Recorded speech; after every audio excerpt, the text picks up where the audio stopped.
Hello, everyone. Here we are once again with yet another edition. I losing count at this point, especially because we have some others recorded that we haven't released yet. But this will be about number 12, maybe, or something like that. Yeah, Of you probably should just stop doing that because at one point you're going to get all confused. This is um, number 17. Juan, we're on 38, bud. oh, I'm I already. thought it was 13, but I could be wrong. Well, I don't like know. Mark said, Sorry. it doesn't matter. Continue. It does not matter. This is Well, my name is Juan, here with Marc and Kevin, and this is the podcast We Like Movies. And Sometimes. sometimes. We'll see if today is one of those times or not. We are reviewing a film chosen by Mr. Kevin, Heyo. titled Sukiyaki Western Django. It was released in 2007 and stars a bunch of people whose names I'm not even going to try to pronounce, but also stars Quentin Tarantino. And I'll leave it to Kevin to tell us how he found out about this movie or what he knew about it beforehand. But I can tell you that it's sort of a samurai western about two clans, the Reds and the Whites, who live in the same town or took over this town and are there to try to get this gold and also to prevent the other people from getting this gold or this treasure. Then a nameless gunman shows up saying that I guess he can get the gold and whoever wants to pay him, he'll get it for them. He's very convincing because he's a very good fighter and I don't know what gunfighter. And but then then he finds out that there's this story about this prostitute whose husband was killed. Whoa, whoa, whoa, whoa, whoa. Who said she was a prostitute? I don't think she was taking money for it. The description of the movie said she was a prostitute. Really? Because yes. okay, I guess we'll continue. Sorry, that's going to be discussing the movie then. So, yeah, she has this woman of the night with a very tragic backstory, and so the gunman ends up kind of trying to help her, and that's where I'll leave it.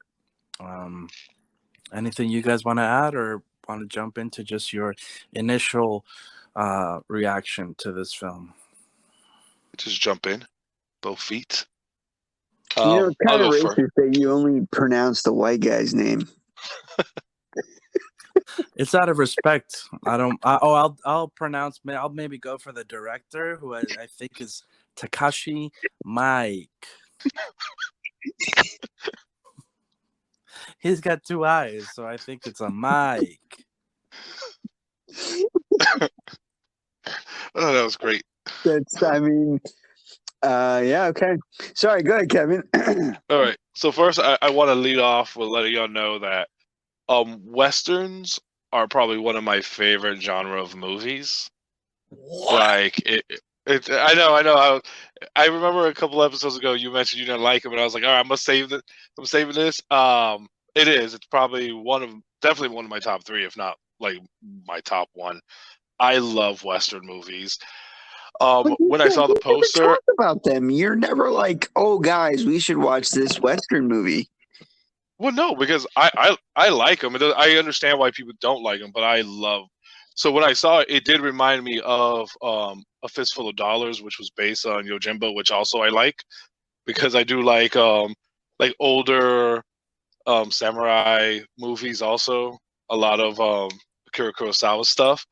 So I was like, let's watch this because it looks like it was going to be a retelling of that with a little bit of more modern flair going to it. So I was excited. It looked like they added some kung fu hustle into this movie, so it took some turns I wasn't expecting. I also read that they cut about 30 minutes from the version that we saw, So I think that might have impacted my viewing of it a little bit, because some stuff I didn't know what was going on exactly. But I'm gonna take a guess that that's not the only reason why you didn't know what was going on at times. what do you? I don't understand what that means, but okay. You will. All right, but yeah, but other than that, like I said, I liked a lot of what I saw. I didn't like necessarily love it, but there's aspects that we're going to touch on, but I just want to talk real fast on that, and then I'll throw it to Mark to see what his initial reaction was.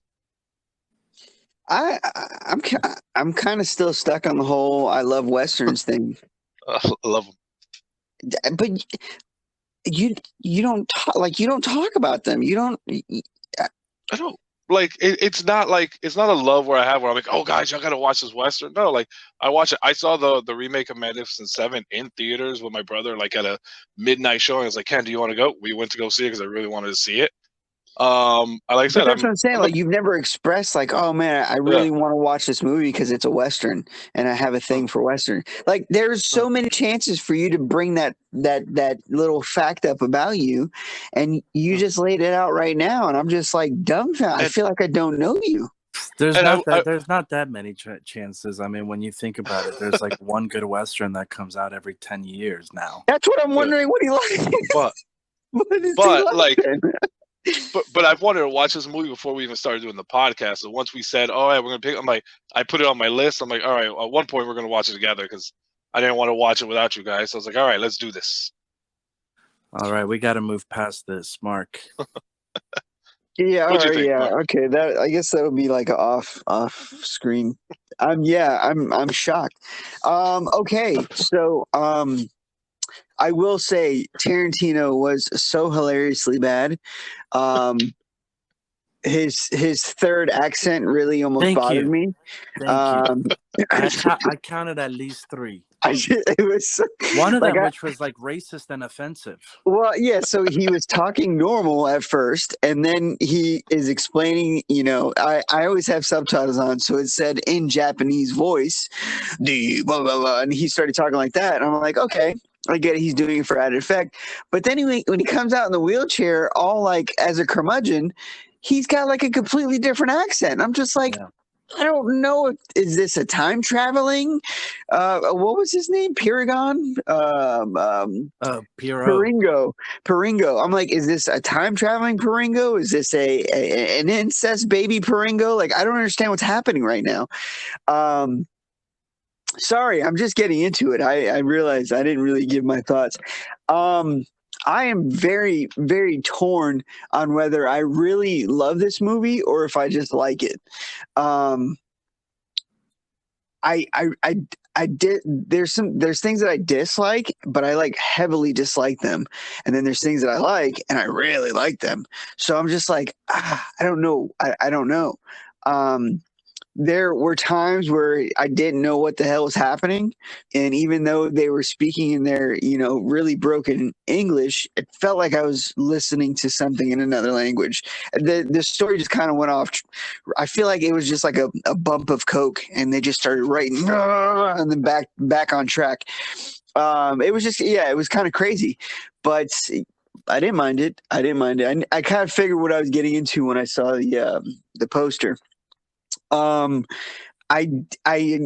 see you mentioned the Kung Fu Fury, but I feel like it wanted to be funny like that, but it didn't do well. But there were just subtle kind of dry moments that were hilarious to me. And I feel like if they would have just kept that route, it would have been a much funnier movie. But I felt like they were trying to do a little bit of the Kung Fu Fury as well. I don't know if that came out around the same time or not. But anyways, yes, I kind of I agree with that as well. Is there a movie called? Because Kevin said Kung Fu Hustle, and I'm sorry. I know there's Balls of Fury. Are you combining? Are you mashing those? Or yes, is there correct. Okay. Yeah. Because I'm not even thinking about that. I'm thinking about it's the what was it? Is it Kung? Yeah, Kung Pao, Into the Fist. I only know that I know it as Into the Fist, bro. Yeah. That's my favorite one, Kung Pao. That like I love that one. So that's kind of my go-to movie when it comes to this kind of shtick. But anyways, yeah, I felt like it was trying to do that, but it didn't work well. I don't know why they spoke in English because I feel like there was pauses in the dialogue because they were just trying to make sure that they were saying their words correctly. Because some of them, you can tell, like English was not their first language, but it was just strange that everything was in English. I was expecting a completely Japanese movie. At first, I was like, "Wow, this dub is really in sync." Like when I was watching, I was like, they did a good job. Yeah, and it was just funny because I could see the actors' faces as they're trying to, because English is not an easy language, so I could just see the actors and actresses trying to, say these words in a way that we can understand them, and they're enunciating, but then they're also pausing because it's like, all right, I got to get my wits out, but all right, let's continue this line. So it was just funny. It was funny that there was just random pauses between dialogue as they're talking. Yeah, man, I really don't know. I don't know if I don't hate it. I tell you that much. I liked it. I did like it. I don't know if it's a love for me or it's just still a like. Okay, that's fair. Well, I guess I'll be the lone gunman here. Come on, man, that was obvious. Saying that did not like this movie, but let me and I will bring up two things here. Number one, I do like westerns. I like good westerns. But that goes against, you just said there's only one good western. So how do you like good westerns? You like one movie. What? I didn't say what. I said there's one released every 10 years. A really like a good one. Yeah, I like westerns though, and I like those. Bro, good you're ones 30 years old, so that's 3 movies. Yeah, I mean, there's not that many, but I've also gone back to watch older ones when they were more common. Yeah, all right. Dude, this is it's baffling to me that I'm hearing about this Western thing. I don't know. I feel like y'all are either pranking me or something. Is this episode? I don't know. Okay. Sorry, continue. Yeah, the other thing I was going to say was that I also, unfortunately, didn't have the luxury of subtitles. Kevin said that this was streaming on Peacock, so I watched it on Peacock, tried to turn the subtitles on, did not work. They may as well have been speaking Japanese because I could hardly follow along. I had to go back and read what this movie was about and what was happening. And again, I don't blame them for trying. I think that it was a valid attempt, but it's a most peculiar and odd decision from the director to have this done this way. It could have easily been dubbed or just in Japanese with English subtitles would have been far better. Like, how do you make a movie where most of your audience, I mean, the Americans don't understand it, and the Japanese who don't speak English don't understand it? It's like, what a terrible decision.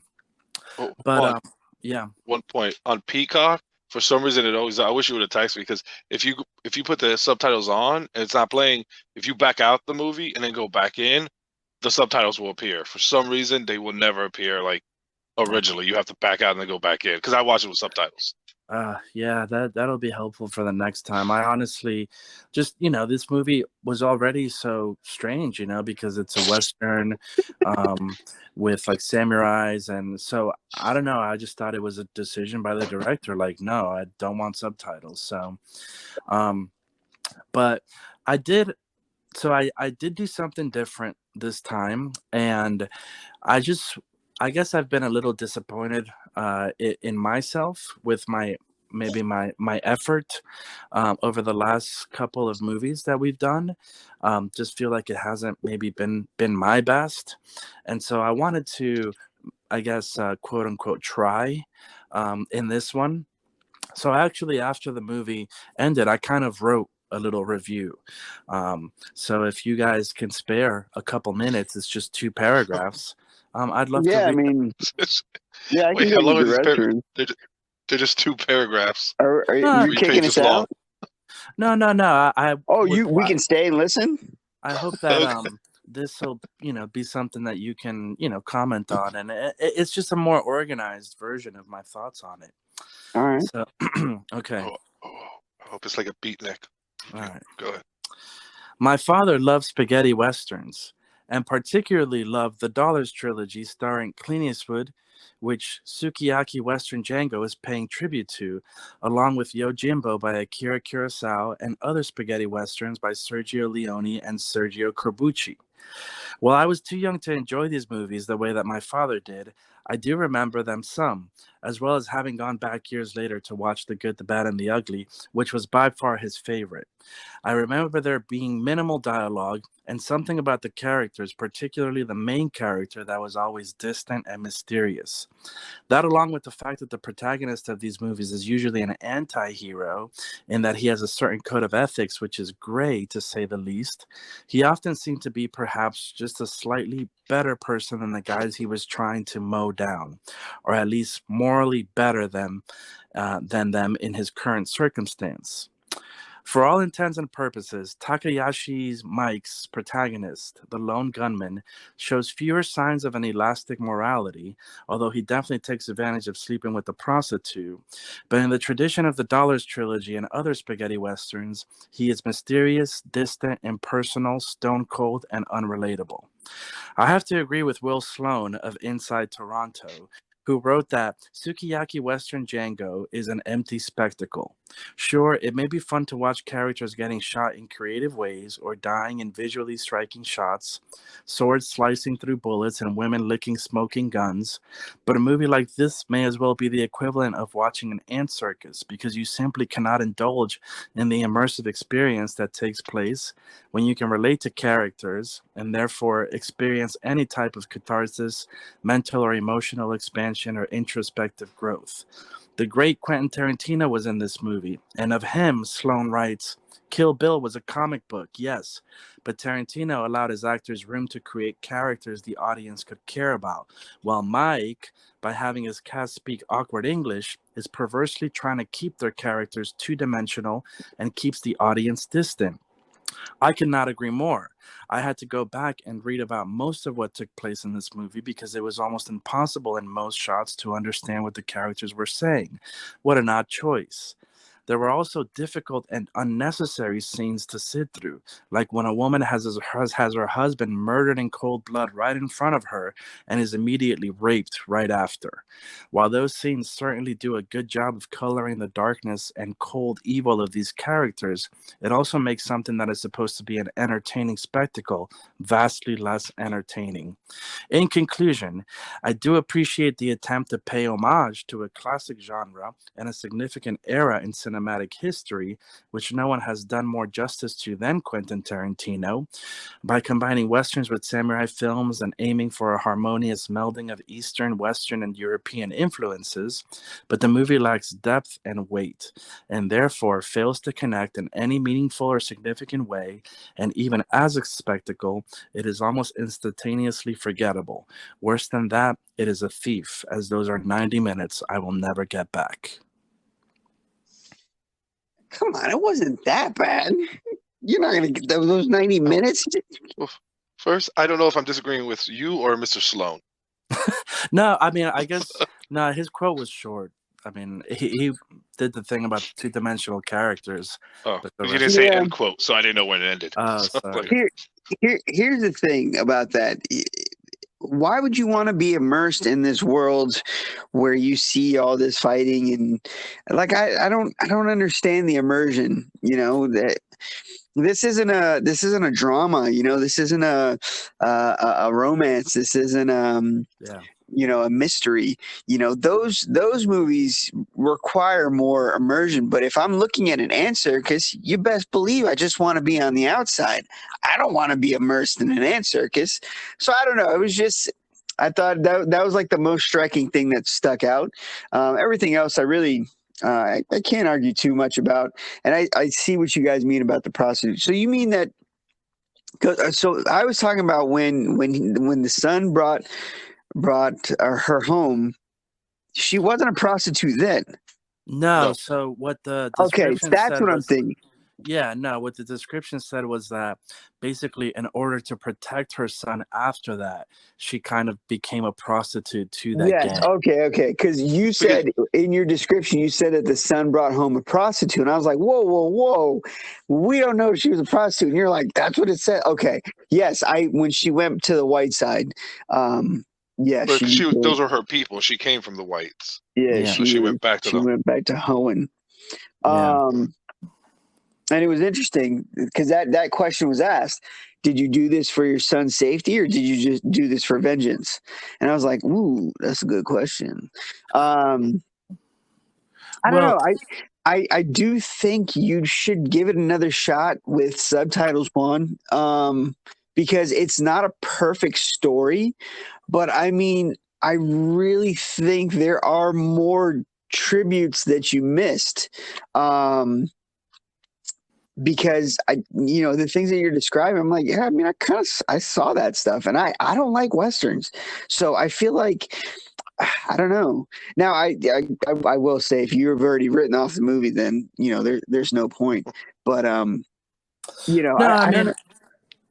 I mean, I get what I did see the tributes, and I do appreciate them.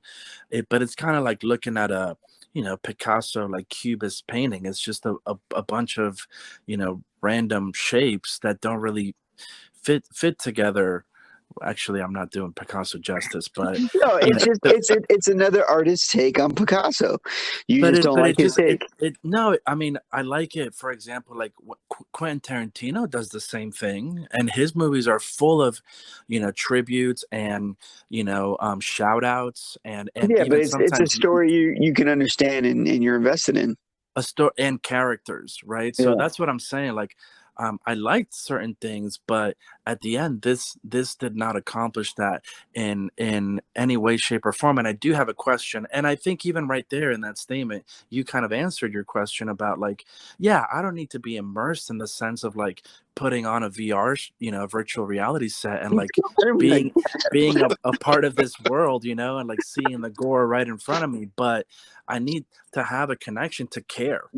Without it, it is an ant circus that I don't really care about, no matter how, at that point, then it has to be like really, really a well done spectacle, to be like, at least, well, it was visually incredible, and this one, it had cool things for sure, but it wasn't even enough visually to surpass what it lacked from a story or a character perspective. And I do have one question, because I do feel like I have a very good understanding of the story. Again, after you can read the description on the Wikipedia page, which I think does a great job, but I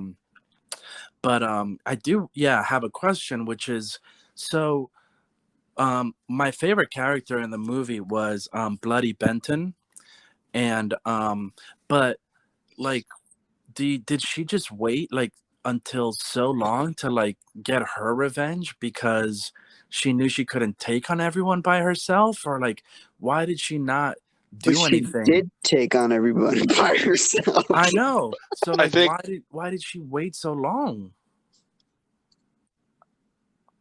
Was it? I mean, I guess it wasn't so long, but it was a few years. She was taking care of her grandson. Yeah. I think she didn't want to rock any. At least that's what I can assume. She didn't want to rock because Yeah, I her guess main that role had much become time really taking did. care of the kid. Yeah, that much time really didn't pass if you think about it, because Yeah. when he watched his father die and the time that we saw him, there were slight changes in his appearance. So, But you know what?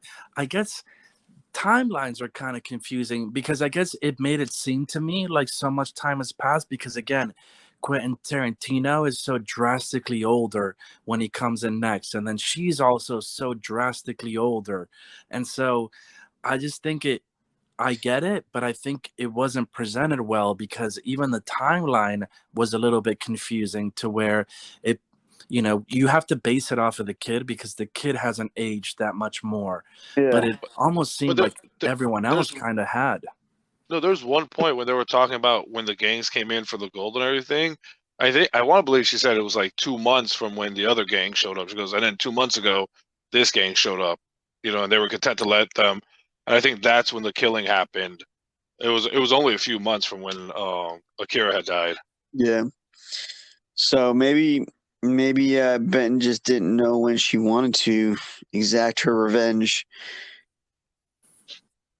But the one thing I want to say when because I know y'all were speaking, I think what I appreciate about it, like again, the story is it's not the greatest story. It's not the greatest dialogue. So I don't even think with subtitles it's going to change much. What I enjoyed about this movie was like there were so many different things going on, and what kept me in it, not immersed, but what kept me going in on the movie was I was waiting and trying to figure out in my head like, oh, how are all these pieces going to come together at the end? And a lot of it is a little predictable, and then some of it you're like, oh wow, that came out of nowhere. And I think that to me was very enjoyable about the movie. Just these different aspects of like, all right, well, we know this guy has a past. Like, who are these people hanging? And oh, the grandma. Oh, like once it happened, it was like, oh no way, she's gonna be Bloody Benton. I'm like, yep, she is. You know what I mean? And all these things started clicking, and it's just like puzzle pieces starting to fit together. You're like, okay.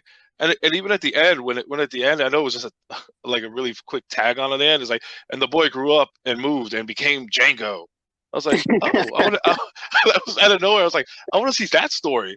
I'm like, what happened with this kid? Yeah, the ending was kind of just like, all right, well, I guess we'll tell you what happened. The biggest thing that I hated about this movie and will forever stick with me, and I will never change my mind on it, is those damn outfits. I don't know why they were dressed like that. It really pissed me off. They all look stupid. They all look dumb. I don't understand. And I love samurai movies. So even just regular plain white clothing and red clothing would have been, but the jeans, I was like, dude, I don't know. That kind of threw me off for the movie to begin with, because I'm like, I don't know what I'm watching. Like, what are they wearing? I thought the head of the White Clan, the samurai awesome. with the samurai sword, he I was thought he dope. looked awesome.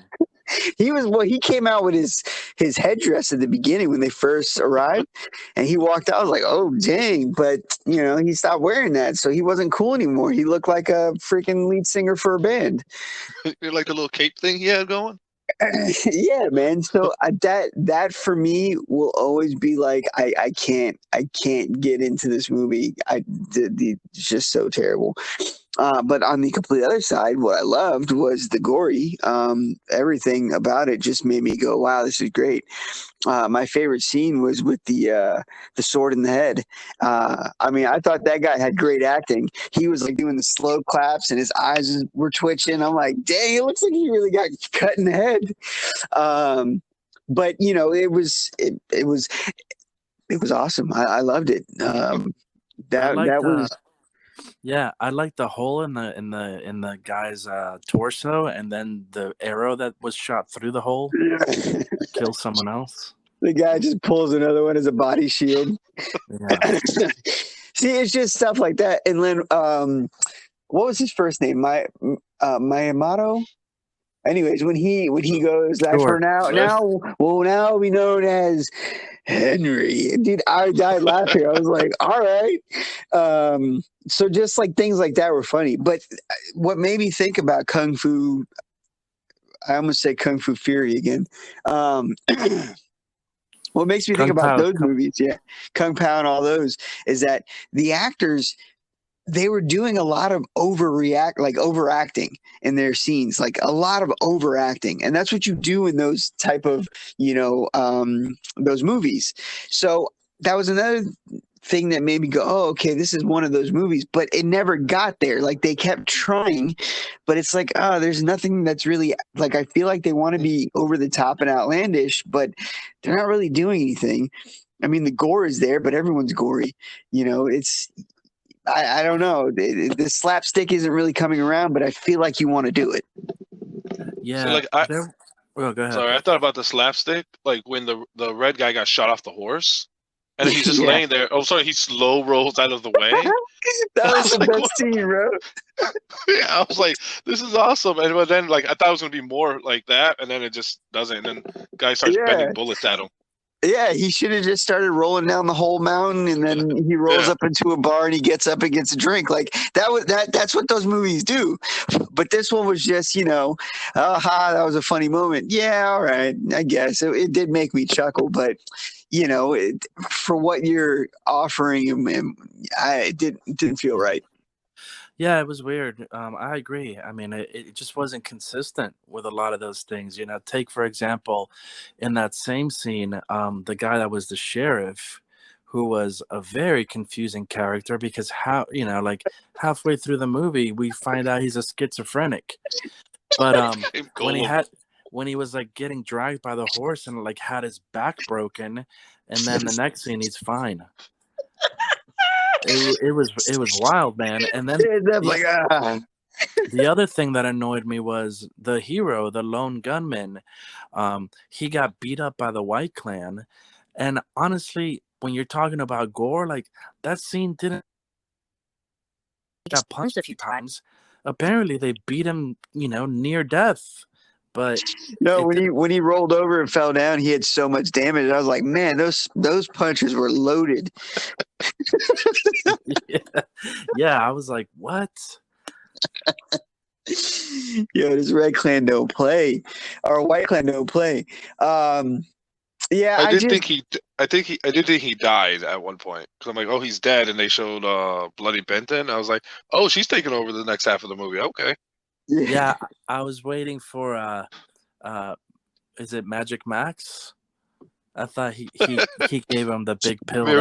Miracle Max. Yeah, gave him the giant pill that brought him back to life. But on a sort of deeper level or a deeper look at it, I think one of the things that I felt that I kind of liked was that in the midst of the violence and the gore, not that bothered me, but based upon this story, and somewhat, I guess, not necessarily being immersed, but at least being presented with this world. I don't know. I did like that. As far as the tough guys, like nobody was likable, and like no one was really good. You could make an argument for the lone gunman having, the best moral compass, but again, he was pretty quick to, lay down with that prostitute or Lady of the Night. Yeah, I mean, like the reds, the whites, like you couldn't really choose who you liked because the next one was worse than the other. So I guess in that sense, I thought that was kind of maybe making a statement about violence and that level of hatred and animosity and even just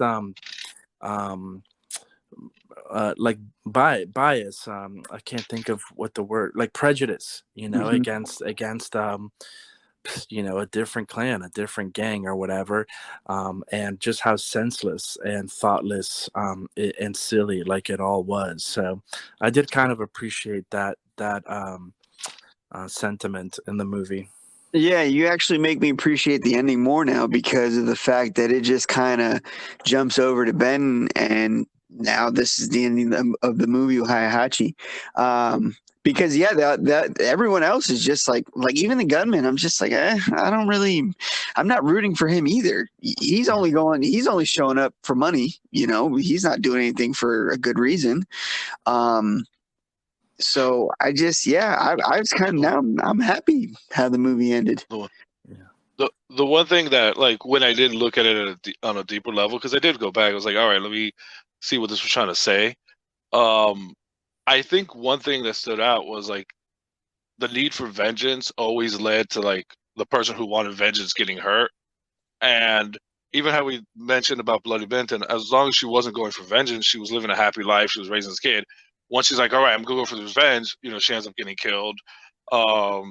It cost them everything. Even let's say the mom, you know, whether she was a prostitute or not, like her desire for vengeance made, like, she wasn't even raising her son, and she forgot all about these flowers that her son was taken care of, and then even her trying to go back for that, it had cost her all that, and it ends up costing her life. The gunman ends up getting like beat up because he apparently is trying to go for revenge, because even though he states that it's only for gold at first, he's like, no, he has his own reasons for doing stuff. And all these people who are trying to get revenge on all these underling are all trying to get, you know, are all getting this nasty end. And then that's why it's interesting to see what's going to happen to the boy when he gets older. Is he going out there for vengeance, or he's like, hey, I want to go help people? And that was my take on it on a deeper level. Oh, so the one after this is now Django Unchained? He grew up and changed a bit, but yeah, I again, and I feel like it's hard to also just judge this movie on its own merits when it's so much of it is like a tribute to things that have come before it, you know. So like even the lone gunman, you know, who I, again, like as you guys, like I wanted to like him until he made certain choices, you know. Not only that, but even he even kind of turned out to be like, oh, not as heroic or not as, you know, Right. kind of disappointing. But I did have that same feeling with him, Kevin. And again, since this is your favorite genre, one of my favorites. do you? Because I remember when I watched The Good, the Bad, and the Ugly. It was a long time ago, but I do remember like knowing that Clint Eastwood was like the protagonist, but I was much younger. So I remember also like being really confused because I think there's a scene with a woman where he doesn't like treat her particularly kindly. If I'm remembering correctly, or it could be another Western with Clint Eastwood, but I just remember like, my young mind being like, is this guy supposed to be the good guy? Like, is he the one supposed to be the one that I'm rooting for? But like, I feel like he's not that good. And so, yeah, I don't even know where I was going with that. Well, I would say this, like, no, like, of course, like they're more brutish towards women, and because they have their own goals that you don't know about. Like when we talk about Sergio Leone's like movies, like my personal favorite is Once Upon a Time in the West, and I would equate it more to Charles Bronson's character, like the harmonica guy, in that one where he has his own mission, but like he's rude, he's disrespectful to the main lady, even though he's helping her. And it's more of a brutish take on what Clint Eastwood was doing, and that's the way it is. It's like they're flawed characters who are doing something that you want them to succeed in, but they're ultimately flawed characters. You're not supposed to be enamored with them. Yeah, and I think I one time heard an interview with Quentin Tarantino talking about westerns and how they evolved, and how through the character of these protagonists, it often reflected something about what was going on in America. And I think even at that time, perhaps, because this would have been like the 60s, right? Yes. With the Dollars trilogy, right? So it was like around the time of Vietnam, and a lot of guys like coming back from that and whatnot. So I don't have much of a point on that. Just I remember being really interested, even going back to kind of watch those westerns, and then with that lens of like what that character and that setting and whatnot reflects about where America was as a nation back then. Fair enough. What? I said fair enough. Okay, I guess. I've never thought about that, but I was like, that's what I was just thinking. I was like, I think Good, the Bad, and the Ugly came out in '66, so I was like, that'd be, because I watched them when I was younger. I just watched them to enjoy them. Yeah. But I've never thought about like, oh, what commentary is it making on American society? Yeah. As a whole.